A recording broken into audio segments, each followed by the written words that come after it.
3-3,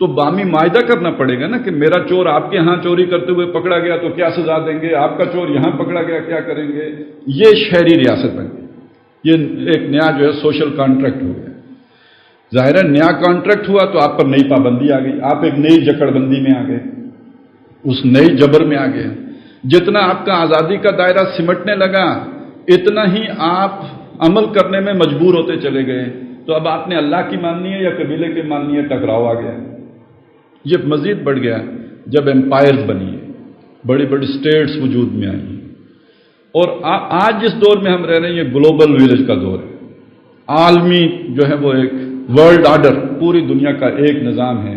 اور اس کی میں نے آپ کو 3 بڑے بڑے پرت دکھائے تھے. 3 پردے ہیں یا 3 لیاف ہیں یا 3 دجال کی وہ جو ہے نا وہ تہیں ہیں جو ہمارے سامنے آئی تھی. سماجی نظام، معاشی نظام، سیاسی نظام. آج ہمارا سیاسی نظام حاکمیت انسان کے فلسفے پر قائم ہے. اس سے آگے جو ہے معاشی نظام ہے وہ ذاتی ملکیت کے اصول پر قائم ہے. سماجی سطح پر انسان کو حیوان سمجھ کے بہرحال اس کا ایک جو بھی نظام بنایا گیا ہے جس کا لب لباب یہ ہے کہ مرد اور عورت بالکل برابر ہیں، ایکول ہیں، شانہ بشانہ ہیں، کوئی ان میں امتیاز اور فرق و تفاوت نہیں ہے. یہ وہ 3 طے ہیں جن کا فساد پوری دنیا میں پھیل چکا ہے. ظہر الفساد فی البر والبحر بما کسبت ایدی الناس. اور یہ ساری چیزیں خوبصورت سلوگنز کے ساتھ ہیں، زینا مزین کی ہوئی چیزیں ہیں. اور وہ میں نے آپ کو چند علامات بتائی تھی، نام لے کے بتایا. روشن خیالی اچھا نام ہے، معنی اس کا بڑا کبھی ہے.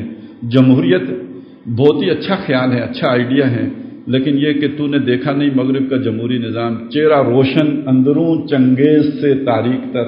یہ دجل ہے، یہ فریب ہے جس میں کہ انسان کو الجھایا گیا. جو انسان کی فطرت کے قریب کے الفاظ ہیں وہ لائے گئے، لیکن یہ کہ ان کے اندر جو معنی ڈالا گیا وہ نہیں تھا کہ جو انسان نے سمجھا. اس کا مفہوم اور معنی کچھ اور ہے. دیوے استبداد جمہوری کباب میں پائے کو، تو یہ سمجھتا ہے کہ آزادی کی ہے نیلم پری. تو یہ دھوکہ، یہ ڈسیپشن، یہ فریب جو نو انسانی کھا رہی ہے. تو یہ 3 تہیں ہمارے سامنے آ گئی. میں نے عرض کیا تھا کہ جو محمد رسول اللہ صلی اللہ علیہ وسلم نے نظام قائم کیا تھا تو وہ سب سے پہلے وہ سیاسی نظام ختم ہوا، اس میں آلائشیں آئیں، پھر معاشی نظام میں تبدیلی آئی. آج جس دور میں ہم جی رہے ہیں ہمارا ایک نیا جو ہے وہ سماجی نظام تشکیل پا رہا، بہت حد تک تشکیل پا چکا.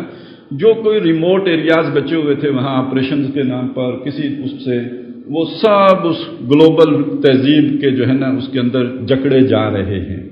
کہیں زلزلے میں امداد کے نام پر ہو رہا ہے، کہیں پہ آپریشن کر کے لوگوں کو کیمپوں میں جمع کر کے جو سوشل انجینئرنگ پروگرام چل رہے ہیں، این جی اوز کی مدد سے بھی چل رہے ہیں، اور ڈسٹرکشن کر کے بڑے پیمانے پر. تو وہ سوشل انجینئرنگ پروگرام پوری دنیا میں آپ نے خاص طور پہ نوٹ کیا ہوگا کہ دنیا میں جہاں بھی ریموٹ ایریاز ہیں اور قبائلی علاقے ہیں وہاں آپریشن ہو رہے ہیں. بہانہ کہیں کوئی بھی ہو لیکن وہاں آپریشن ہو رہے ہیں. اور وہ ایک ہی طرح کا اس کی نوعیت ہے کہ سب لوگوں کو ایک جگہ جمع کرو، ان کو ریفیوجیز بناؤ، وہاں کیمپنگ ہو. اب وہاں جو ایجوکیشن ہو رہی ہے وہ ابھی ہمیں نہیں معلوم، وہاں وہ کیا نئی سیٹنگ ہو رہی ہے وہ آپ کو نہیں معلوم. لیکن یہ کہ بہرحال انٹرنیشنلی آپ کا ایک پروگرام چل رہا ہے، سوشل انجینئرنگ پروگرام ہے. اسی کے تحت این جی اوز ہیں، اسی کے تحت آپ کا نظام تعلیم ہے، اسی کے تحت آپ کے ہاں 18ویں ترمیم آئی ہے جس میں صوبے اب خود مختار ہو گئے ہیں کہ انہوں نے اپنا جو بھی نصاب تعلیم ہے وہ خود مرتب کریں گے. اب وہ نصاب تعلیم مرتب کیسے کریں گے؟ ان کو ساری تعلیمی اخراجات این جی اوز دیں گی. تو ان کے وہ جو بورڈ ہیں جنہوں نے بنانے ہیں وہ نصاب تعلیم، اس میں وہ این جی اوز کا انفلوئنس ہے. وہ پنجاب میں بھی یہی ہوگا، کے پی کے میں بھی ہوگا. یہ بدلا ہوا پاکستان. تو یہ مختلف سطحیں ہیں کہ جن کے اوپر وہ دجالیت جو ہے نا پوری طرح نبی اکرم صلی اللہ علیہ وسلم کی تعلیمات کے اوپر چھا رہی ہے، حاوی ہو رہی ہے. یہ آخری سطح بچی ہوئی تھی جہاں تک وہ پہنچ رہی ہے. اس سے اب ایک چیز جو خاص طور پہ رہ گئی تھی وہ ہے کہ جو سورہ کہف ہے جس کو یہ کہا گیا کہ یہ دجال سے پناہ اور فتنہ جو ہے دجال کا اس سے بچت کا ذریعہ بنے گی. تو اس پہ اگرچہ کہ میں نے یہ بات بیان کر دی تھی کہ تاریخی طور پر اس دور کا آغاز ہوا ہے رینائسنس مومنٹ سے، جو تحریک احیاء علوم ہے اور جو مغرب کی بیداری ہے. باوجود اس کے کہ اس بیداری کے پیچھے قرآن مجید کا حصہ ہے، لیکن یہ کہ بہرحال وہ بعد میں اس کو جو پر لگے ہیں تو وہ نبوت سے، رسالت سے، ہدایت سے، آسمانی وحی سے وہ بالکل ہی جو ہے لا تعلق ہو گئی اور گویا کانی ہو گئی۔ علوم جو دو ہیں، ایک علم وحی ہے اور ایک علم حواس ہے۔ دونوں کا ذکر آپ کو سورہ بقرہ کے 4 رکوع میں مل جائے گا۔ وَعَلَّمَ آدَمَ الْأَسْمَاءَ كُلَّهَا، یہ علم بالحواس ہے۔ اور ایک علم وہ ہے جو ضرورت کے مطابق وحی کے ذریعے سے آتا رہا، جس لیول پہ انسان ہوتا رہا۔ وہ قبیلے کے لیول پر ہے تو اس کے مطابق، وہ برادری کے لیول پر ہے تو اس کے مطابق، وہ شہری ریاست کے لیول پر ہے تو اس کے مطابق، اور وہ اگر اسٹیٹ کے لیول پر آ گیا تو اس کے مطابق وہ علم آتا رہا۔ فَإِمَّا يَأْتِيَنَّكُم مِّنِّي هُدًى فَمَن تَبِعَ هُدَايَ فَلَا خَوْفٌ عَلَيْهِمْ وَلَا هُمْ يَحْزَنُونَ، وہ علم بالوحی ہے۔ اس مومنٹ کا نتیجہ کیا نکلا؟ جو یورپ میں پروان چڑھی وہ یہ نکلا کہ اس انسان نے علم بالوحی سے آنکھ بند کر دی اور علم بالحواس پر اس نے فوکس کر دیا۔ تو یہ گویا اس میں ایک کانا پن آ گیا، ایک آنکھ کھلی ہے، دوسری آنکھ بند ہو گئی۔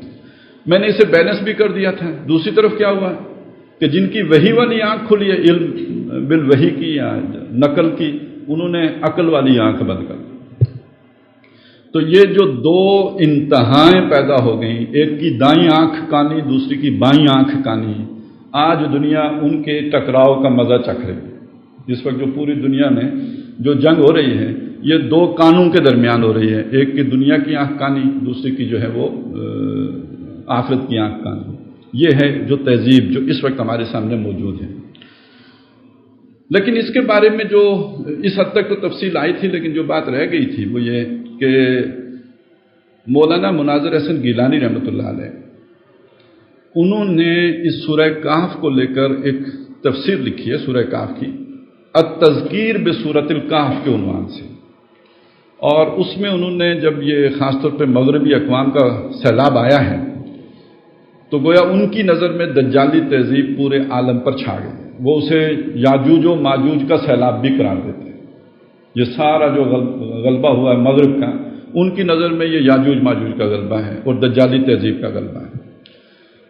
اس کے مقابلے میں جو ریزسٹنس ہوئی ہے مسلمانوں نے کی ابتداءً، آخر میں ہندوستان میں مسلمانوں کے ساتھ ہندو بھی شامل ہو گئے۔ 1857 کی جو جنگ آزادی ہے اس میں ہندوؤں نے بھی مسلمانوں کا ساتھ دیا، لیکن 1857 سے پہلے ساری مزاحمت کی تحریک صرف مسلمان چلاتے ہیں، کوئی ہندو کی اس کے اندر کوئی پارٹیسپیشن نہیں ہے۔ بات سمجھ میں بھی آتی ہے کہ ہندو سے تو کوئی آزادی نہیں چھینی تھی، وہ پہلے ہی مسلمانوں کے زیر نگین تھا، اس کے ماسٹر بدل گئے تھے، مسلمانوں کی جگہ پہ انگریز آ گئے، تو اس کے لیے تو مسئلہ ہی نہیں پیدا ہوا۔ مسئلہ پیدا ہوا تھا مسلمانوں کے لیے، لہذا وہ مزاحمتی تحریک چلاتے رہے۔ بالآخر 1857 میں جا کے تو ہندو بھی ساتھ شامل ہو گیا، لیکن دونوں مل کے بھی ناکام ہو گئے، اور دوبارہ جو ہے وہ پوری طرح انگریز کا صحیح معنوں میں تو اقتدار قائم ہی 1857 کے بعد ہوا، باقاعدہ قانونی اقتدار ان کا، بادشاہت کا خاتمہ ہوا اور ملکہ برطانیہ کے تابع ہو گیا ہندوستان 1857 کے بعد۔ اس کے بعد احساس ہوا امت کے سوچنے سمجھنے والے عناصر کے اندر کہ ہم انگریز کا مقابلہ نہیں کر سکتے، یعنی دجال کا مقابلہ نہیں کر سکتے۔ نتیجہ یہ نکلا کہ 1867 میں دارالعلوم دیوبند کی بنیاد رکھی گئی، اور مولانا مناظر احسن گیلانی رحمۃ اللہ علیہ کا تھیسس یہ ہے کہ در حقیقت علماء نے کاف کی زندگی اختیار کرنے کا فیصلہ کر لیا۔ اور بہرحال اگر آپ غیر جانبداری سے اس تاریخ کا مطالعہ کریں، یہ ماننے پہ آپ مجبور ہو جائیں گے کہ ایمان بچا انہی کا جو اس تہذیب سے کٹ گئے۔ باقی جو کچھ علی گڑھ میں ہوا، سچ تو یہ ہے جس نیت سے بھی ہوا ہے، وہاں تو بہرحال نتیجہ یہی نکلا کہ اگر انگریز کھڑا ہو کے پیشاب کرتا ہے تو ضرور اس میں بھی کوئی حکمت کی بات ہوگی، اس میں بھی کوئی وزڈم ہوگا، اس میں بھی کوئی فائدہ ہوگا۔ تو یعنی جو آپ کا نقطہ نظر نبی کے بارے میں ہونا چاہیے کہ اس کی یہ سنت ہے تو ہمیں سمجھ آتی ہے کہ نہیں آتی، یہ ٹھیک ہی ہوگی، وہ نقطہ نظر انگریز کے بارے میں بن گیا کہ انگریز جو کچھ بھی کرتا ہے وہ ٹھیک ہی ہوتا ہے، کیونکہ بہرحال اس نے پوری دنیا پر بادشاہی ہے اس کی اور وہ چھایا ہوا ہے۔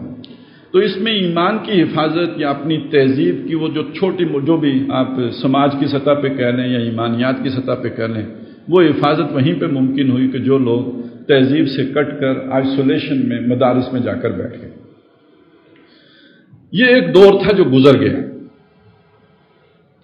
اس کے بعد کا معاملہ یہ ہے، یعنی جس دور کے بارے میں مناظر احسن گیلانی کہتے ہیں، وہ ایک دور تھا، ایک پیریڈ آف ٹائم ہے جو گزر گیا۔ اس سے آگے ہماری سوچ نہیں بڑھی. میں اسی نقطے کو لے کے سورہ کاف کے دیگر جو واقعات ہیں ان کو سامنے رکھ کر ذرا بات کو آگے بڑھانے کی کوشش کرتا ہوں، اور یہ بہت اہم ہے. اب آپ دیکھیں اگر اس ترتیب کو، تو سورہ کاف میں پہلا واقعہ جو بیان ہوا وہ اصحاب کاف کا. اس کے بعد جو دوسرا واقعہ بیان ہوا وہ دو آدمیوں کی بحث و تکرار کا ہے. ایک بڑا امیر کبیر آدمی ہے، انفلوئنشل، دوسرا ایک غریب مسکین، وہ جس کو کوئی پوچھنے والا نہیں، جوتیاں چٹکانے والا. لیکن یہ کہ وہ جوتیاں چٹکانے والا آنکھوں میں آنکھیں ڈال کر ایک ایسی بات اس سے منوانے کی کوشش کر رہا ہے جو عقل میں آنے والی نہیں، جو سمجھ میں آنے والی بات نہیں ہے، یعنی ان آواز کی سمجھ میں آنے والی بات نہیں، وہ اس سے منوا رہا ہے، لیکن اعتماد اس کا بڑا ہے. اس کے بعد ایک دور آتا ہے جو اور واقعات جو خاص طور پہ اس میں اہم ہیں، وہ موسیٰ اور خضر کا واقعہ ہے. اور موسیٰ اور خضر کے واقعے میں تین بڑے بڑے واقعات ہوتے ہیں. ایک واقعہ یہ ہوتا ہے کہ وہ جو خضر ہیں وہ کشتی توڑ دیتے ہیں. دوسرا واقعہ یہ ہوتا ہے کہ وہ ایک بچے کو قتل کر دیتے ہیں. تیسرا واقعہ یہ ہوتا ہے کہ ایک گرتی ہوئی دیوار کو وہ سیدھا کر دیتے ہیں. یہ تین بڑے واقعے. ان تینوں کاموں پر حضرت موسیٰ علیہ السلام اعتراض کرتے ہیں. اور پھر جب ان کی آپس میں جدائی ہو جاتی ہے تو حضرت خضر جو ہیں وہ موسیٰ کو بتاتے ہیں کہ یہ تین کاموں کے پیچھے حکمت کیا تھی، یہ میں نے کیوں کیے تھے، جو تجھے اچھے نہیں لگے، ان کے پیچھے کیا خیر تھا جو تیری سمجھ سامنے نہیں آیا. اس کے بعد پھر ایک بڑا واقعہ جو ذکر ہوا ہے وہ ذوالقرنین کا ہے. میں چاہتا ہوں ذرا ان واقعات کی روشنی میں بھی تو ہم دیکھیں نا سورہ کاف کو، جس کا مطلب کیا ہے. فتنہ دجال کی ایک صورت وہ ہے کہ جس میں آپ کاف کی صورت میں اپنے آپ کو پناہ میں رکھتے ہیں، اور فتنہ دجال کی ایک صورت یہ ہے کہ جہاں آپ کو بے شک آپ مسکین ہوں، آپ کے پاس کوئی اختیار نہ ہو، محتاج ہوں، لیکن جرت کے ساتھ آنکھوں میں آنکھیں ڈال کر آپ بات کر رہے ہو، مروب نہ ہو، آپ کے اندر کوئی احساس مروبیت نہ ہو، احساس کمتری نہ ہو، بظاہر آپ کا کوئی حال احوال نہ ہو، لیکن آپ کو اپنے اوپر اعتماد ہو، اپنی سوچ کے اوپر اعتماد ہو. یہ دوسرا واقعہ ہے. تیسرا واقعہ کچھ ایسی انہونیاں ہو رہی ہیں جو آپ کی سمجھ میں نہیں آ رہی ہیں. اور چوتھا واقعہ یہ ہے کہ آپ کے پاس اقتدار ہے. ذوالقرنین کوئی شر کی علامت نہیں ہے، ذوالقرنین ایک خیر کی علامت ہے. یعنی آپ اگر جہاں سے چلے تھے وہاں آپ کے پاس مسکینی تھی، آپ جا کے غار میں چھپ رہے ہیں. مومن کہاں پہ چھپا ہوا ہے؟ غار میں. پہنچے کہاں پہ؟ مومن صاحب اقتدار ہے. اب ذرا آپ انہی کو لیجئے نا، مناظر حسن گیلانی کے اس ترتیب کو. تو ہندوستان میں جب انگریز آ گیا تو آپ غار میں چلے گئے، اس سے آگے نکلے تو اگلا مرحلہ آیا، تو یعنی آنا چاہیے جب آپ آنکھوں میں آنکھیں ڈال کے آرگو کر رہے ہیں، آپ دلائل دے رہے ہیں، بات کر رہے ہیں. اس سے اگلا کچھ حادثات، حوادث، اس کا معاملہ ہے. پھر یہ کہ آپ کے اقتدار کے معاملہ ہے. تو میں ذرا اس ترتیب میں اگر آپ دیکھیں تو ہندوستان کی تاریخ آپ کو کیا بتاتی ہے. ہندوستان کے تناظر میں اب میں بات کر رہا ہوں، اس کو آپ عالمی تناظر میں بھی منطبق کر سکتے ہیں. پہلا دور تو بلا شبہ کاف کا دور ہے، اور میں آپ کو بتا چکا کہ ایمان کی حفاظت وہی کرنے میں کامیاب ہو سکے کہ جو کاف میں چلے گئے، یعنی مدارس میں جنہوں نے پناہ لی. یہ ایک دور تھا جو گزر گیا. اس کے بعد کا جو دور ہے یہ در حقیقت وہ دور ہے کہ جس کے فاتح آپ علامہ اقبال کو قرار دے سکتے ہیں. آپ علامہ اقبال کو دیکھیے نا، تو اس کوئی دنیا کہیں گورنر ہے، وہ کہیں بادشاہ ہے، اس کے پاس کوئی اختیار نہیں. لیکن یہ کہ جس طرح مغرب کی آنکھوں میں آنکھیں ڈال کے وہ کہہ رہا ہے کہ تمہاری تہذیب اپنے خنجر سے آپ خودکشی کرے گی، جو شاخ نازک پہ آشیانہ بنے گا ناپائیدار ہوگا. اب یہ بڑا سادی سی بات ہے بہت ہی، لیکن اس کو اگر ادھر اس آدمی کی بات کے ساتھ جوڑ کے دیکھیں، وہ جو دو باغوں والے کے ساتھ مکالمہ کر رہا ہے، ایک عام آدمی کہ جس کے پاس ککھ نہیں ہے، وہ کہہ رہا ہے کہ امید ہے کہ میرا رب جو ہے تیرے ان باغوں کو ویران کر دے اور مجھے ان سے بہتر باغ عطا کر دے. جو وہاں پہ بات بیان ہو رہی ہے بالکل ویسی نہیں لگ رہی. یہاں پہ تمہاری تہذیب اپنے خنجر سے آپ خودکشی کرے گی، جو شاخ نازک پہ آشیانہ بنے گا ناپائیدار ہوگا. اب ادھر ذرا دیکھیے سر سید احمد خان صاحب کو کہ وہ اس مروبیت میں، یعنی وہ بھی ایک دور ہے نا. یہ جو ہے ابھی آئنسٹائن کا دور نہیں شروع ہوا، یہ نیوٹن کا ایرا ہے.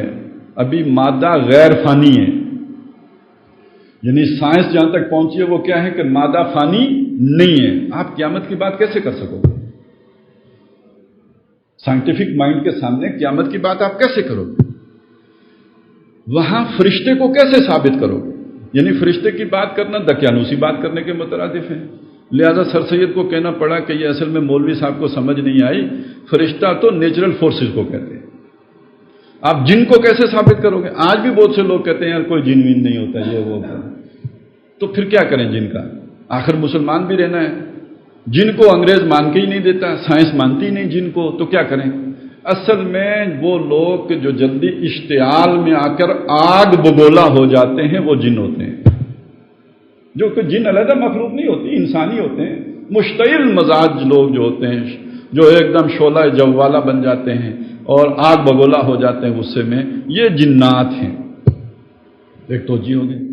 یہ جو فرعون ڈوبا تھا یہ کوئی سمندر پھٹ نہیں گیا تھا، یہ جوار باٹا تھا. ہائی ٹائڈ لو ٹائڈ کا چکر تھا. وہ جب موسیٰ علیہ السلام گزرے تو سمندر لو ٹائڈ پہ تھا، اور جب فرعون گزرنے لگا تو وہ ہائی ٹائڈ پہ آ گیا. تو خیر جن کو پتہ ہوتا ہے وہ ہائی ٹائڈ لو ٹائڈ کیسے ہوتی ہے وہ بھی ہنسیں گے، اچھا لطیفہ ہے. لیکن یہ کہ چلے کام چل گیا، بات نکل گئی. تو انہوں نے کام چلایا. اس ماحول میں آ کر ایک آدمی کہتا ہے کہ یہ سب کچھ جو ہے نا تمہارا، یہ کچھ بھی نہیں ہے. اصل حقیقت یہ ہے، میں اس جرت کی بات کر رہا ہوں جو اقبال کی ہے، اور مجھے اور آپ کو نہیں کہتا. یہاں آ کے کسی مولوی صاحب کا خطاب کرنا بہت آسان ہے. اعلیٰ علمی حلقوں میں جہاں آپ کا اٹھنا بیٹھنا ہے، انٹلیکچوئل جو ڈسکورس ہے اس میں جا کے یہ بات کہنا، یہ اقبال کے علاوہ کسی میں یہ جرت آپ کو نظر نہیں ہے. پھر اقبال ہی نہیں، اس کے بعد اور بہت سے لوگ اٹھے جنہوں نے مغرب کے نظام پر تنقید کی. اور اس میں بہرحال ہندوستان اپنی جگہ پہ سب سے بڑھ کر کنٹریبیوشن ہندوستان کا ہے.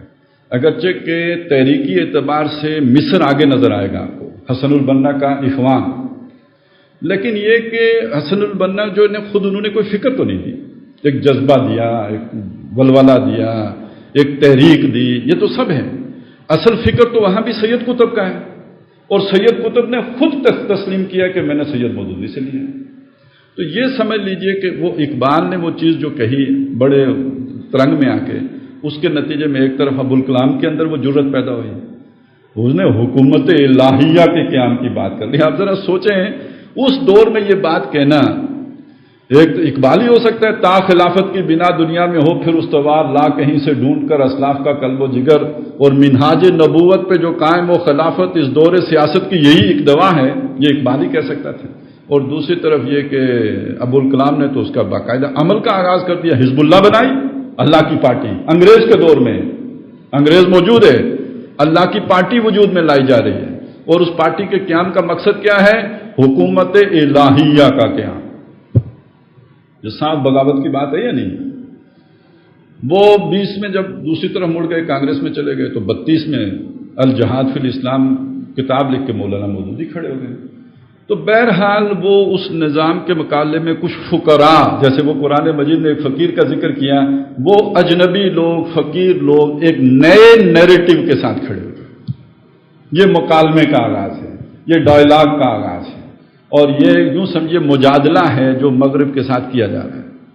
اب اس کے بعد پھر ایک دور آیا ہے کہ جس کو اگر ہم موسیٰ اور خضر کی ملاقات کے تناظر میں دیکھیں تو حوادث ہو رہے ہیں. ان حوادث کو آپ یوں سمجھیں نا کہ ایک ہمارا ملک بن گیا، یہاں ایک تحریک کے نتیجے میں پاکستان وجود میں آ گیا ہے. اس کے پیچھے وہ ساری سوچ موجود ہے، پاکستان کا مطلب کیا، لا الہ الا اللہ بن گیا. لیکن یہ کہ یہ کشتی اس منزل کی طرف نہیں چل پائی جس کی طرف ہم اسے لے کے جانا چاہتے ہیں. ایک حادثے سے دو چار ہو گئی، پھٹا ٹوٹ گیا، آپ کے قطر میں 2 لخت ہو گئے، اور آپ کی جو ہے نا ذلت رسوائی، 93,000 فوجی قیدی ہو گئے، اور اس ہندو کے قیدی ہو گئے جس پر 1000 سال کے لگ بھگ آپ نے حکومت کی تھی. بڑی رسوائی کی بات ہے، ناک رگڑی گئی. تو یہ کشتی کے حادثے سے کمتر نہیں. دوسری بات جو میں کہتا ہوں وہ ہمیں جذباتی طور پہ بالکل اچھی نہیں لگتی میرے دوستوں کو، لیکن یہ کہ مجھے کہنے دیجئے، کوئی حرج نہیں ہے، آپ ذرا سن لیجئے کہ یہ جو ہمارے پڑوس میں طالبان کی حکومت قائم ہوئی تھی، اس میں بہت اچھائیاں بھی تھیں، بہت خوبیاں بھی تھیں، لیکن ان میں مطلق الانانیت بھی تھی. ان کے اندر دوسروں کو کچھ نہ سمجھنے والا معاملہ بھی تھا. یہاں تک کہ خود اپنوں کو بھی، مطلب اپنی اس جماعت کے علاوہ اس سے باہر اگر کوئی حکمت یار ہے تو ان کے ہاں اس کی کوئی کخ حیثیت نہیں. کوئی احمد شاہ مسعود ہے اس کو کوئی اپنے ساتھ ملانے، کوئی سوچ نہیں ہے. جس نے آنا ہے تابع فرمان ہو کر آئے گا. برابری کی سطح پر ہم بات کرنے کے لیے تیار ہیں. باقی دنیا کے بارے میں بھی جو بھی وہ ایک جو ہمارا وفد گیا تھا 9/11 کے بعد ملنے کے لیے، تو وہ سوچ بڑی چھن کے اوپر آ گئی تھی کہ تم نے کوئی جنگ جیتی نہیں، ہم نے کوئی جنگ ہاری نہیں. تو ذرا وہ جو ایک اندر تھا وہ باہر نکل آیا. یہ جو ڈیورنٹ لائن کا مسئلہ تھا 99 سالہ پٹا جب ختم ہوا تو طالبان کے دور میں ختم ہوا. ان سے ایکسٹینشن کی جو ہے نا درخواست کی گئی، مسترد کر دی گئی. دوست تھے نا، یعنی ہم نہیں بنائے تھے، لیکن یہ کہ یہ انہوں نے کہا نہیں، افغان کہیں گے کہ تم نے اپنی زمین بیچ دی، ہم یہ معاہدہ جو ہے نا اس کو ایکسٹینڈ کرنے کے لیے تیار ہیں. وہ آج بھی پینڈنگ پڑا ہوا ہے. تو کہنے کا مطلب یہ کہ ان کے اندر تھوڑا وہ ایک بے رخا پن یا وہ ایک کھردرا پن بالکل ان کے اندر تھا. یہ کوئی مانے نہ مانے تھا. اور اپنا وہ جو ایک حنفیت اور دیوبندیت ہے وہ بھی بڑی شدت کے ساتھ موجود تھی. ان کے اندر وہ تحریکی اور احیائی جذبہ بالکل نہیں تھا. ایک مذہبی جو جیسے بسم اللہ کی گنبد میں بند ہونے والی بات ہے وہ بالکل ان کے اندر تھی. 98 میں میرا وہاں جانا ہوا. جلال آباد گورنر ہاؤس کی جو مسجد تھی اس میں ہم نے نماز پڑھی.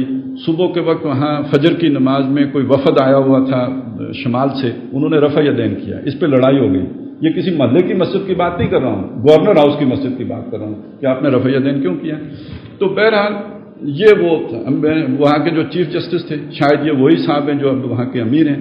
تو ان سے ہم نے پوچھا کہ آپ نے شیعوں کے لیے کوئی علیحدہ جو ہے نا طلاق نکاح کے کوئی قوانین ہیں؟ انہوں نے کہا یہاں ظاہر شاہ کے دور میں اسے یہ فقہ حنفی ہے، شیعوں کو بھی وہی ماننی ہے. یہ ذہنیت تھی. اب اگر اس میں اس کو ذرا دیکھیں کہ وہ جو بچہ قتل ہو گیا، تو جب بعد میں وضاحت کی تھی موسیٰ کو انہوں نے، خضر نے، تو کیا بتایا تھا کہ ہمیں اندیشہ تھا کہ یہ بڑا ہو کے والد جو نیک ہیں اس کے ساتھ بے رخی برتے گا، اس کے ساتھ گستاخانہ رویہ اختیار کرے گا، تو ہم نے چاہا کہ اس کے بدلے میں اسے نیک اچھا صالح اولاد عطا کر دیں. تو اگر اس تناظر میں اس کو دیکھیں تو یہ ایک امید بھی ہے اس سے بہتر. اب اگر وہ واپس آئیں گے تو بہت کچھ سیکھ کے آئیں گے، اور جو خبریں آ رہی ہیں تو معلوم ہوتا ہے ہاں سیکھا ہے، انہیں پتہ لگا ہماری غلطیاں کیا تھیں. ہم جذباتی لوگ ماننے کے لیے تیار نہیں ہیں، جو اس ایکسپیرینس سے گزر رہے ہیں وہ مان رہے ہیں کہ ہماری غلطیاں کیا تھیں، وہ اسے ٹھیک کرنے کے لیے تیار ہو رہے ہیں. اب آئیں تیسرے واقعے کی طرف، دیوار سیدھی کرنے کا واقعہ.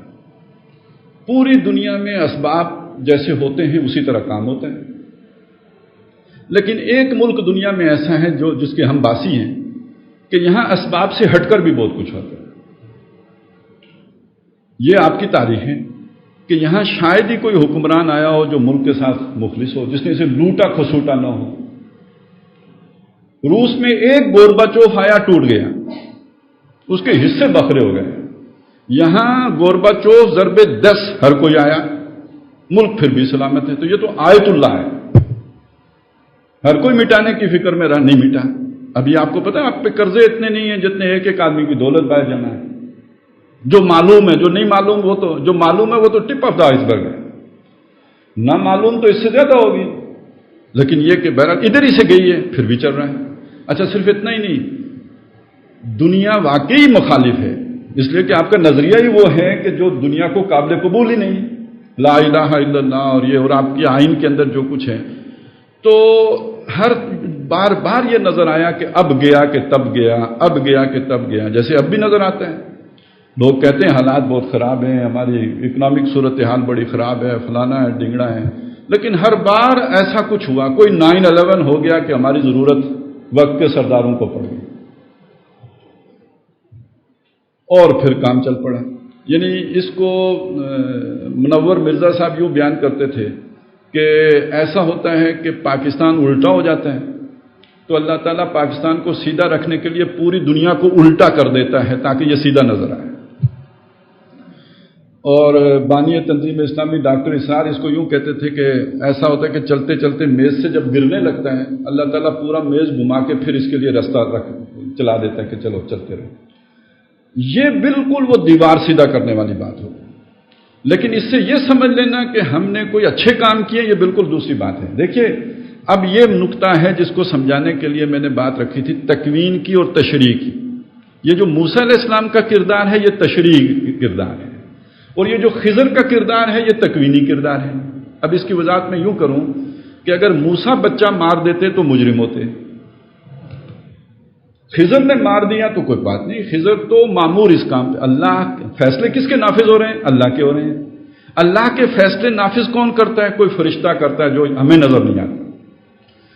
ہمارے سامنے ایک واقعہ ہوتا ہے، وہ اسباب کے اندر ہو رہا ہوتا ہے، ہمارے سامنے وہ بچہ جب مرا ہوگا تو وہ سمجھے چھت سے گرا یا کچھ ہوا، وہ مر گیا، وہ موسیٰ دیکھ رہا تھا کہ گرا نہیں، اس کو پیچھے سے کسی نے دھکا دیا، ہمیں نہیں نظر آئے گا، ہمارے سامنے وہ حادثہ ہوا، اس کے پیچھے خدائی فیصلہ جو نافذ کر رہا ہے وہ کوئی خضر کا ہاتھ ہے جو نافذ کر رہے ہیں۔ وہ کچھ دن موسیٰ وہ دیکھتے رہے، ان وہ ہر ایک پہ اظہار ناراضگی کرتے رہے۔ تو اس میں جو چیز نمایاں ہو کے ہمارے سامنے آئی وہ کیا ہے کہ جو اللہ نے جس کام پہ معمور کیا فرشتے کو، وہ اپنا کام کرے گا، وہ تکوینی حاکمیت اللہ کی نافذ کرے گا۔ انسان کا کام یہ ہے کہ جو تشریعی طور پر وہ اسے دیکھے اس کے مطابق بات کرے، جیسے حضرت موسیٰ علیہ السلام معاہدے کے باوجود اعتراض کرتے رہے اور بتاتے رہے یہ تم نے غلط کیا، یہ صحیح نہیں کیا، یہ اس طرح نہیں ہونا چاہیے تھا۔ یہ ہے ایک انسان کا کام۔ اب اس کا ایک پہلو اور ہے اگلا کہ بعض اوقات وہ کام انسان کے ہاتھوں ہو رہا ہوتا ہے۔ ایک آدمی ہے، اس کا قتل ہونا ہے، وہ کوئی انسان قتل کر رہا ہے، کوئی قابیل کسی حابیل کو قتل کر رہا ہے، فیصلہ اللہ کا ہے، اللہ کا فیصلہ نہ ہوتا یہ نہ ہو سکتا۔ لیکن یہ جو قابیل کر رہا ہے اس کو ہم خضر کے کھاتے میں رکھیں گے؟ نہیں، قابیل مکلف تھا تشریع کا، خضر والا کام اس کے ذمے نہیں ہے۔ یہ اگر وہ والا کام کرے گا تو یہ قابل گردن زدنی ہے، قصاصاً قتل ہوگا، اور آخرت میں وہ 4 سزائیں اس کے لیے، اللہ کا اس پر غضب ہوگا، ہمیشہ دوزخ میں رہے گا، لعنت ہوگی۔ وہ جو 4 سزائیں آئی ہیں، من قتل مومنا متعمدا، جو کسی مومن کو جان بوجھ کر قتل کر دے گا۔ اب اس میں اگر کسی کو وہ دھوکہ یا فریب یا ڈسیپشن یا وہ جو کہا تھا میں نے کہ دجل ہو، تو وہ کیا ہوتا ہے؟ مثلا ہمارے ادارے ہیں، پلاننگ کرتے ہیں، سوچتے ہیں، وہ کہتے ہیں کوئی نہیں، پاکستان کو بچانے کے لیے طالبان کو مروا دیتے ہیں، تو یہ خضری کام ہے نا۔ خضر بھی خفیہ طور پہ کام کرتا تھا، ہم بھی خفیہ ادارے ہیں، لہذا ہم نے اگر یہ کام کر لیا تو ٹھیک ہے، یہ خدائی فیصلہ یہی ہے۔ تو یہ یعنی یہ کسی پرویز مشرف کو یہ حق نہیں پہنچتا کہ وہ اس طرح کا فیصلہ کرے، اسے تو شریعت کے اندر رہتے ہوئے فیصلہ کرنا ہے۔ لیکن اگر وہ کرے گا اور وہ نقصان ہو جائے گا، ایک مومن اسے کس نظر سے دیکھے گا؟ یہ ہو گیا اللہ کی مرضی سے ہوگا، اللہ نہ چاہتا تو نہ ہوتا۔ اس میں جو پرویز مشرف کا کردار ہے یا کسی اور کا کردار ہے، اس کی حیثیت کیا ہوگی؟ اس نے کوئی جو بھی گناہ کیے تھے، جو کرتوتیں کی تھی، ان گناہوں اور ان کرتوتوں کے نتیجے میں اللہ تعالیٰ نے اس کے لیے یہ کردار منتخب کر دیا ہے، یہ منہ کالا کرنے کا کردار ہے، اور اس کی سزا ہے جو عند اللہ اس کے لیے ہوگی۔ یہ وہ بچ نہیں سکتا کہ تم کوئی خضر ہو اور تم اپوائنٹڈ ہو اللہ کی طرف سے کہ جو کرتوتیں مرضی کرتے چلے جاؤ، نہیں، وہ خضر کوئی فرشتہ ہو سکتا ہے، انسانوں میں سے کسی کو وہ خضری کردار نہیں دیا جا سکتا جو جسے دنیا میں امتحان کے لیے بھیجا گیا۔ یہاں تک تو بات پہنچ گئی، لیکن اس سے اگلا مرحلہ کیا ہے جو یہاں پہ آیا ہے؟ وہ کیا کہ ایک اقتدار ذوالقرنین کا آنا ہے، اور وہ ذوالقرنین کا اقتدار مشرق کی طرف بھی گیا، مغرب کی طرف بھی گیا، اس کے جو ایک شمال کی طرف بھی گیا، جس کا مطلب کیا ہوگا کہ یہ جو دجالی دور آخری زمانے میں آئے گا، اس کا اختتام کس پر ہوگا؟ عالمی ذوالقرنینی حکومت کے اوپر، یا جسے نبی اکرم صلی اللہ علیہ وسلم نے عالمی خلافت سے تعبیر کیا ہے، ان اللہ زوالی الارض فرائیت مشارقہا و مغاربہا و ان امتی سیبلغ ملکہا ما زوی علی منہا، کہ مجھے اللہ نے سارے مشرق دکھائے، مغرب دیکھے، میری امت کی حکومت اس سب پر قائم ہوگی جو اللہ نے مجھے لپیٹ کر سکیڑ کر دکھایا ہے۔ تو اس میں خاص طور پہ جس طرح اللہ تعالیٰ نے حفاظت اس ملک کی ہے، اس سے یہ امکان پیدا ہوتا ہے کہ اس کا آغاز شاید یہاں سے ہو، پھر وہ عالمی غلبہ اس کا ہو۔ لیکن یہ کہ یہ بات ہم یقین سے نہیں کہہ سکتے، یقین سے یہ کہہ سکتے ہیں کہ عالمی غلبہ ہوگا، لیکن اس کا آغاز کہاں سے ہوگا یہ ہم نہیں جانتے۔ اچھا، یہ بھی ہم یقین سے نہیں کہہ سکتے کہ یہ ملک انٹیکٹ رہے گا، بچا رہے گا۔ ہو سکتا ہے کہ وہ دیوار گرے، کیونکہ جو وہاں پہ ذکر آیا ہے وہ کیا ہے؟ اس دیوار کے نیچے خزانہ تھا 2 یتیم بچوں کا، وہ اس کے نیچے تھا۔ اللہ نے اس کی حفاظت اس لیے کی کہ وہ بڑے ہو جائیں اور بڑے ہو کے اپنا خزانہ نکال لیں، تو خزانہ دیوار کے گرے بغیر تو نہیں نکلے گا، دیوار گرے گی تو خزانہ نکلے گا، اس کے بغیر نہیں نکلے گا۔ اب یہ سمجھ لیجئے کہ وہ آج اگر ہم اس خزانے کو تعبیر کریں تو وہ کیا ہے؟ یہ جو میں نے ذکر کیا تھا علامہ اقبال کا، انہوں نے ایک سوچ دی، ایک فکر دی. یہ جو میں نے چند اور فقیروں کا ذکر کیا، ابوالعلا ہوں یا ابوالکلام ہوں یا اور جو اس رخ پہ چلے ہوں، اس کو ذرا اور پیچھے لے جائیں، اقبال سے بھی پیچھے لے جائیں. یہ جو دو قومی نظریہ ہے یا جو یہ سوچ ہے، اس کے جو مجدد یا بانی ہیں وہ در حقیقت مجدد الف ثانی ہے. یہ 400 سال کا جو ہے نا پروسیس ہے. یہ وہ ہماری اجتماعی لاشعور میں پرست ہے. وہ جیسے دیوار کے نیچے ہے نا، یہ اس علاقے میں، اس خطے میں جو مسلمان آباد ہیں اس کے اجتماعی لاشعور میں یہ جذبہ موجود ہے. اسی کا نتیجہ ہے کہ خلافت ترکی میں ختم ہوتی ہے، تحریک ہندوستان میں چلتی ہے. اسی کا نتیجہ ہے اور مسلمان ممالک بھی آزاد ہوئے.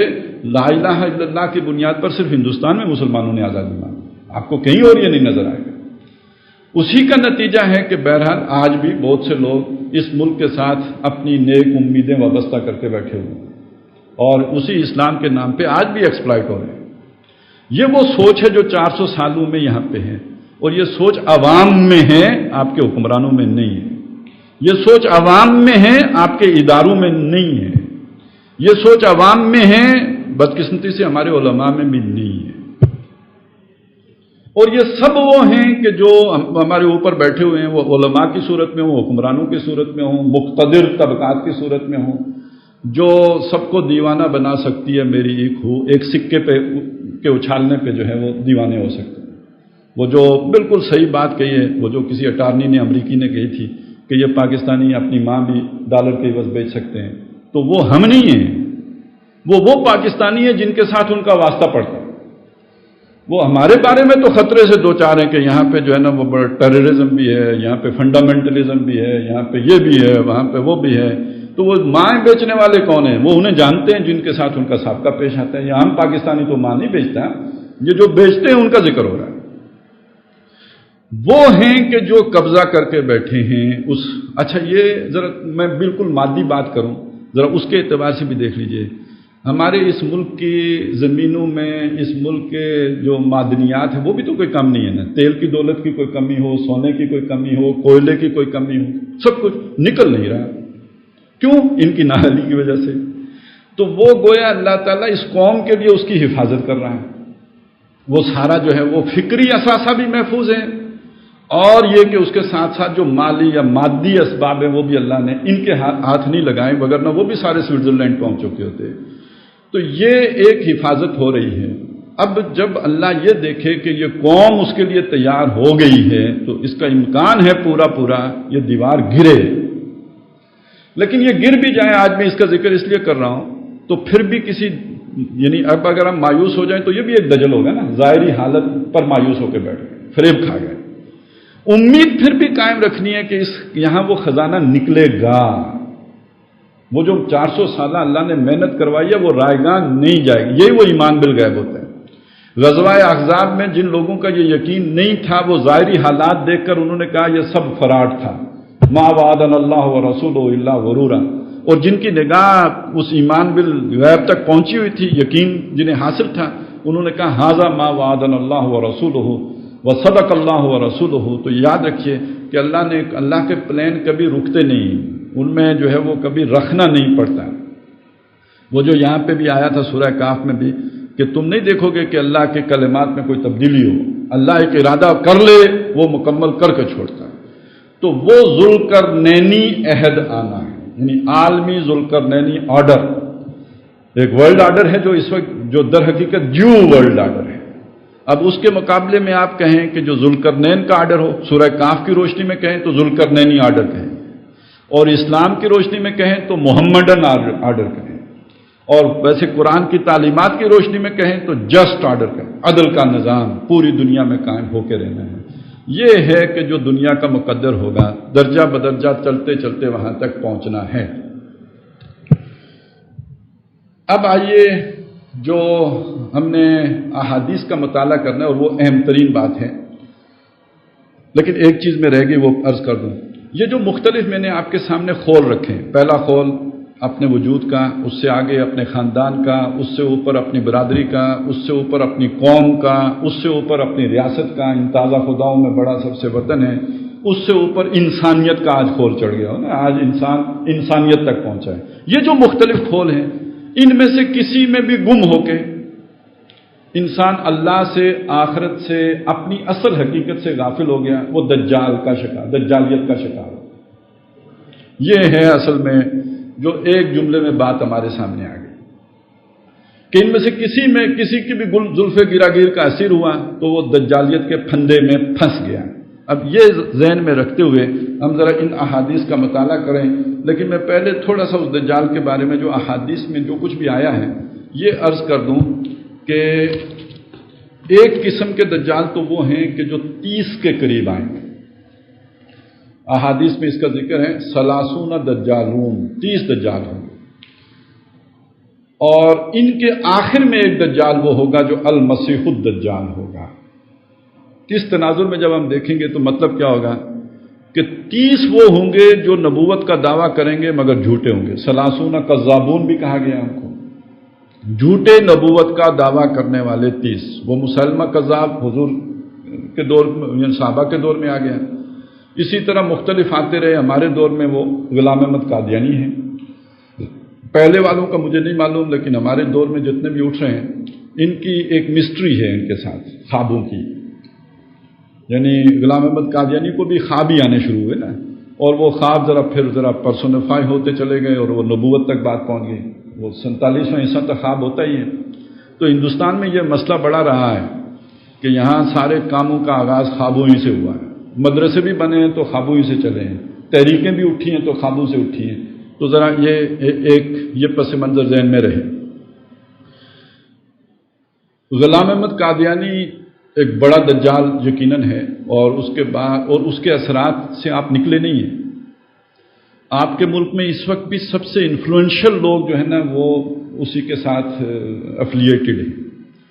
اب اس کے پیچھے ہے میں اس میں نہیں پڑتا۔ اصل بات یہ سمجھ لیجئے، آپ دنیا وہی اس کے دجل کا اگر شکار ہیں تو دنیا میں آپ نے آگے بڑھنا ہے تو آپ نے اس کمیونٹی کو تلاش نہیں کرنا کہ جو آپ کو فیسیلیٹیٹ کرے۔ آپ میں ٹیلنٹ ہے، آپ میں صلاحیت ہے، پوٹینشل ہے، آپ نے چانس اپنے لیے پیدا کرنا ہے تو کدھر سے نکلے گا آپ کے لیے؟ اور وہ پوٹینشل والوں ہی کے لوگوں کی تلاش میں ہوتے ہیں، انہیں وہ اڈاپٹ کرنے کے لیے بھی ہر وقت تیار ہوتے ہیں۔ تو یہ مطلب نہ غلام احمد قادیانی میں اتنی کشش ہے، نہ اس کی تعلیمات میں اتنی کشش ہے، اس کے ساتھ جڑنے کے نتیجے میں ملنے والے انعامات میں اتنی کشش ہے کہ بندہ ادھر کھینچا چلا جاتا ہے، وگرنہ اتنے بڑے بڑے لوگ ادھر کبھی کھینچ کے نہ جاتے۔ تو سمجھ لیجئے یہ دنیا ہی کا دجل ہے جو اس دجال کی طرف کھینچ کر لے جاتا ہے۔ اب اس سے نیچے چھوٹے چھوٹے دجالوں کا ذکر کریں جو ہمارے آس پاس ہو سکتے ہیں۔ آپ نے دیکھا ہوگا بہت سارے مقتدر لوگ جن کے پاس کوئی بھی اقتدار کی کوئی تھوڑی بہت وہ پوٹلی ہوتی ہے، ہلدی کی گانٹھ جتنی کیوں نہ ہو، عام طور پر یہ جو ایک تصوف کہیں یا مسٹسزم ہے اس کی طرف ان کا رجحان آپ دیکھیں گے۔ کسی نے کوئی گجر خان میں پیر پکڑا ہوتا ہے، کسی نے پنڈی میں پکڑا ہوتا ہے، کسی نے کہیں اور کسی ریموٹ جگہ کا کوئی پیر پکڑا ہوتا ہے۔ یہ پیر صاحب کا کیا کام ہوتا ہے؟ تھوڑی بہت ہماری چلیں کوئی جو بھی نفسیاتی پرابلمز ہیں ان کا بھی کوئی مسئلہ حل کرتے ہوں گے، لیکن یہ در حقیقت ایک ایکسچینج ڈیوٹی پہ ہوتے ہیں۔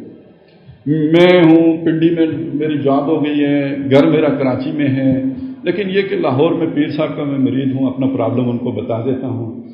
جس نے ٹرانسفر کرنی ہے وہ بھی پیر صاحب کا مرید ہے، تو میں نے پیر صاحب کو بتا دیا، پیر صاحب نے اپنے دوسرے مرید کے ذریعے سے میری کراچی ٹرانسفر کروا دی۔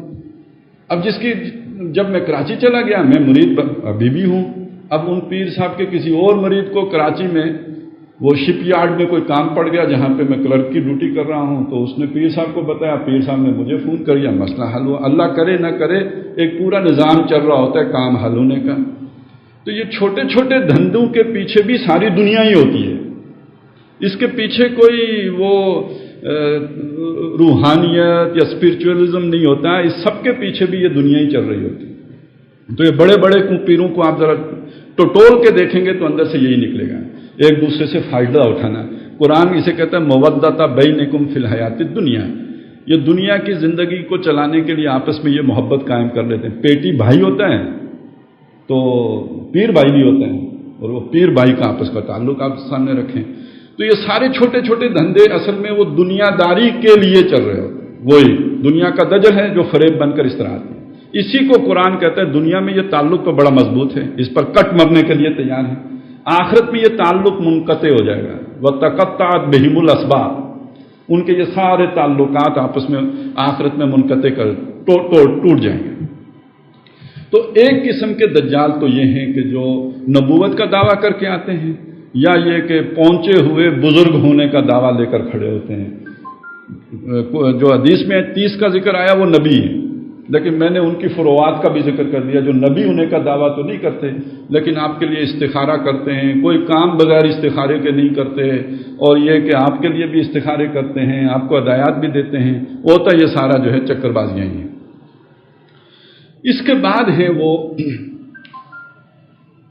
جو دجال اس سلسلے کا آخری آئے گا، جو حضرت مسیح علیہ السلام کا روپ بھر کے آئے گا۔ یہ جو حضرت مسیح علیہ السلام کا روپ بھر کے آئے گا، یہ بات بھی سمجھ لیجئے کہ ان کا بیروپ یہ کیسے بھرے گا۔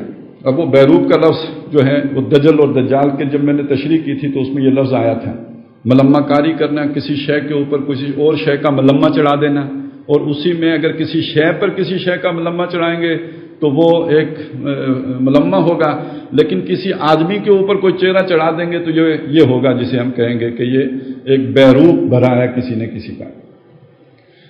حضرت مسیح علیہ السلام کی جو شخصیت ہے، اس وقت جو 3 مذاہب ہیں، عیسائیت، یہودیت اور مسلمان، ان کے درمیان ایک قدر تو مشترک ہے کہ حضرت مسیح کا انتظار ہو رہا ہے، لیکن تینوں کے تصورات مختلف ہیں۔ سب سے پہلے میں یہودیت کا تصور آپ کے سامنے رکھوں۔ ان کے ہاں ایک تصور تھا مسیحا کا، ایک مسیحا آئے گا، وہ آ کر جو ہے ہمارے یہ جو بھی مسائل ہیں ان کا حل پیش کرے گا۔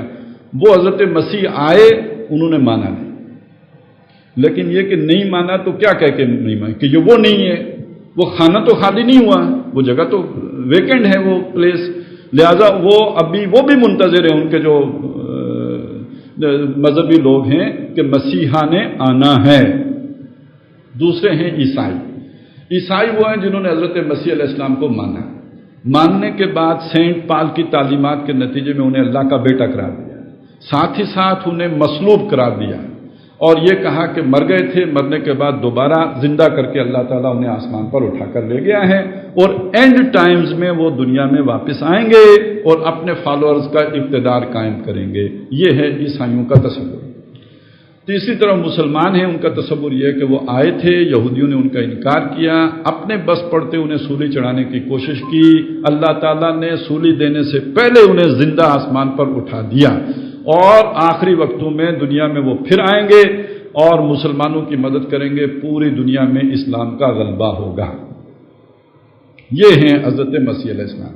اب ایک شخص آئے گا حضرت مسیح علیہ السلام سے پہلے، وہ ایک فرد ہوگا، ایک شخص ہوگا، زیادہ گمان یہی ہے کہ وہ یہودی ہوگا، اور وہ آ کے یہودیوں کو بتائے گا کہ میں وہ مسیحا ہوں، اور اس کے ساتھ بہت ہی سپر نیچرل اس کے پاس طاقتیں ہوں گی، اور یعنی وہ جو حضرت مسیح کے معجزات تھے اس سے ملتے جلتے معجزات وہ دکھا رہا ہو۔ اور چونکہ یہی حضرت مسیح کے ماننے والوں یعنی عیسائیوں کے لیے اللہ کا بیٹا بن کے آئے گا، اللہ کا بیٹا رب ہوتا ہے، لہذا یہ ربوبیت کا دعویٰ بھی کرے گا۔ عیسائیوں کے لیے تو وہ اس کی وہ حیثیت ہونی چاہیے نا، وہ حضرت مسیح کو کیا مانتے ہیں؟ اللہ کا بیٹا مانتے ہیں، یعنی رب مانتے ہیں۔ جب رب مانتے ہیں تو یہ جو اب مسیح آئے گا اس کے اندر یہ صلاحیت ہو کہ وہ ربوبیت والے کام کرے، تب وہ ان کے لیے بنے گا ان کا رب۔ لہذا اس کی وہ جو سپر نیچرل صلاحیتیں ہوں گی وہ عیسائیوں کے لیے اس کی ربوبیت کے مظہر بن کر یا علامات بن کر یا نشانیاں یا خواص بن کر سامنے آ جائیں گے۔ مسلمانوں کے لیے بہرحال جو دنیا دار ہوں گے، اب یہ جو بات میں عرض کر رہا ہوں ذرا توجہ سے سنیے گا، جو دنیا دار مسلمان ہوں گے، مسلمانوں کی تاریخ میں اس مسیح الدجال سے بڑا صوفی کوئی نہیں آیا ہوگا۔ ابھی ہم احادیث پڑھیں گے، آپ کو اندازہ ہو جائے گا کہ وہ اگر کسی کی گائے پر ہاتھ پھیرے گا تو اس کا دودھ کئی گنا بڑھ جائے گا، وہ کسی بیمار پر جو ہے وہ دست شفقت پھیرے گا تو اس کی بیماری تندرستی میں بدل جائے گی۔ میں ذرا آج ہی کی بات آپ کو بتاؤں، کتنے لوگ ہیں آپ کے سامنے، آپ نے سنا ہوگا اس طرح کی بات کہ جی وہ فلانی جگہ پہ کوئی بزرگ رہتے ہیں، ان کے ساتھ جنات ڈاکٹر ہیں، وہ جنات ڈاکٹر علاج کرتے ہیں، ہارٹ کا بھی آپریشن کرتے ہیں، وہ گردے بھی جو ہے وہ دھوتے ہیں، صاف کرتے ہیں، وہ ڈائلیسس بھی کرتے ہیں، یہ جنات ڈاکٹر یہ سارا کچھ کر رہے ہیں، اور لوگوں کی فوج در فوج ان ڈاکٹروں کے پاس جو ہے وہ جا رہی ہوتی ہے، بڑے نیک لوگ بھی ہم نے جاتے دیکھے ہیں، اور یہ کوئی ایک آدمی ہے، آگے پیچھے آپ کو بہت جگہوں سے اس طرح کی معلومات سننے کو ملیں گی۔ اب جب وہ خود تشریف لائیں گے جناب دجال اکبر، تو وہ تمام لوگ جن کے دلوں میں دنیا کی کچھ بھی محبت ہوگی، تو دنیا تو وہ لٹا رہے ہوں گے، ان کی جنت ان کے ساتھ ہوگی، جو انہیں مانے گا اپنی جنت میں اسے داخل کر دیں گے۔ تو یوں سمجھیے کہ دنیا کے وسائل اس کے ہاتھ میں ہوں گے، ماننے والوں پر وہ لٹا رہا ہوگا، نہیں ماننے والوں کو وہ جو ہے وہ سزا دے رہا ہوگا، نقصان پہنچا رہا ہوگا۔ تو جس کے دل میں دنیا کی محبت ہے، جو اس دجالیت کا شکار ہے، جس کا نقشہ ہم نے قرآن کی روشنی میں سمجھا ہے، تو اس کا سب سے بڑا پیر کون بن جائے گا؟ صاحب کرامت بزرگ کون ہوگا؟ وہی بن جائے گا۔ تو اس فتنے کا شکار وہ ہو جائیں گے۔ یہ شخص دجال ہے۔ احادیث کے مطالعے سے ایک بات جو سامنے آتی ہے کہ شخص دجال کے علاوہ ایسا محسوس ہوتا ہے کہ دجال کی بعض صفات ایسی ہیں کہ جو آج ان کا انطباق ہم سائنس اور ٹیکنالوجی کی ترقی پر بھی کر سکتے ہیں، اور اس کی بعض صفات ایسی ہیں کہ جن کا پوری طرح انطباق اس وقت کی سپر پاور کے اوپر ہوتا ہے۔ تو ان ساری چیزوں کو دیکھتے ہوئے ہم یہ کہہ سکتے ہیں کہ جو احادیث میں تفصیلات آئی ہیں دجال کے بارے میں، وہ ساری تفصیل اس شخص دجال کے بارے میں نہیں ہے۔ کچھ احادیث وہ ہیں جو اس شخص دجال کے بارے میں، کچھ احادیث وہ ہیں جو پوری طرح امریکہ پر منطبق ہوتی ہیں، اور کچھ وہ ہیں جو ہماری سائنس اور ٹیکنالوجی کی جو ترقی ہوئی ہے اس پر ان کا انطباق ہوتا ہے۔ یہ جو میں کوشش کروں گا کہ احادیث کو ان کیٹیگریز کے اندر رکھ کر آپ کے سامنے پیش کروں، تو اس میں انشاءاللہ تعالی ان کی جو ایک ہے، یہ بڑا مشکل مضمون، یہ دجال والا احادیث کی روشنی میں اسے سمجھنا۔ ایک آخری بات عرض کر دوں، اس کی مشکلات کا اندازہ اسی سے لگائیے کہ دجال کے خروج کے بارے میں 2 جگہوں کا ذکر ملتا ہے حدیث میں۔ ایک یہ کہ خراسان سے نکلے گا، ایک یہ کہ شام کی گھاٹی سے نکلے گا۔ یہ اسی میں تطبیق کرنا بڑا مشکل ہو جاتا ہے۔ بہرحال مجھے تو یہ لگتا ہے کہ مسلمانوں کا دجال خراسان سے نکلے گا، جس سے مسلمان دھوکہ کھائیں گے، بڑا صاحب کرامت ہوگا، وہ ہو سکتا ہے کہ وہ وقتی طور پہ مسلمانوں کو فتوحات بھی عطا کرے، اور یہ یروشلم پر بھی مسلمانوں کا قبضہ ہو جائے، اور بظاہر جو ہمیں یہودی طاقت نظر آتی ہے اس کا کلا کما کر دے، لیکن بعد میں وہی پھر شام سے ایک نیا جو ہے علم لے کر کھڑا ہو جائے، اور وہ عیسائیوں کا بھی خدا بن کے آ جائے سامنے۔ تو وہ وقت ہوگا جو مسلمانوں کے لیے مشکلات کا آغاز کا ذریعہ باعث بنے گا۔ لیکن یہ کہ اس پر ہم انشاءاللہ بعد میں بات کریں گے، اور اس کا ایک بڑا گہرا تعلق جو سعودی عرب ایران کشمکش ہے اس کے ساتھ بھی جڑتا ہے۔ تو جب بات ہم نے شروع کی ہے تو چلیں کر ہی لیں گے۔ ہے وہ بہت چشم کشاں، آنکھیں کھولنے والی، لیکن یہ کہ فوڈ فار تھاٹ کے درجے میں ہوگی، وہ اس میں ہم حتمیت کا رنگ نہیں بر سکتے۔ ایک بات ہے جو ذہن میں ہے، آپ کے سامنے رکھوں گا، آپ اس پر غور کیجیے گا۔ تو یہ انشاءاللہ تعالی ہم احادیث کا اس انداز میں اور اس رخ پر اگلی دفعہ سے مطالعہ شروع کریں گے۔ اقول قولی ھذا واستغفر اللہ لی ولکم ولسائر المسلمین والمسلمات۔